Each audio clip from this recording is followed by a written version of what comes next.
Evidence made public so far in the Michelle Young murder case appears to point toward a suspect. However, police aren't ready to make their move. Michelle Young is the pregnant woman found beaten to death in her Wake County home nearly 2 years ago. Cullen Browder talked with the former prosecutor today about the evidence. Cullen? David, Kieran Shanahan sees this case from both sides.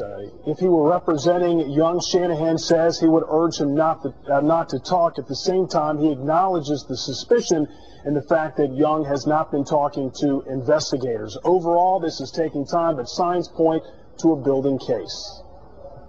Speculation, circumstantial evidence, and time are not always enough to solve a murder. Our society cries out for justice, and unfortunately our society always wants everything now.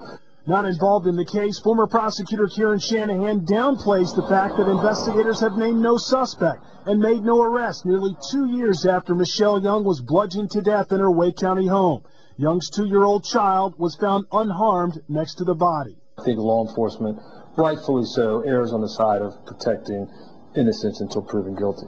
At the same time, Shanahan says the warrants show investigators meticulously building a case around Michelle Young's husband, Jason. And reading between the lines of the search warrant, he's their primary suspect. Shanahan points to the bloody footprints at the scene, the surveillance video from a Virginia hotel that shows Jason Young coming and going, and the propped open door that eliminated the need for a traceable key card. Sometimes circumstantial evidence can be more powerful than direct evidence. By phone, Michelle's mother, Linda Fisher, wouldn't talk about the warrants. She did tell us, quote, "Every day that goes by without an arrest is a day too long, but I'm not a detective.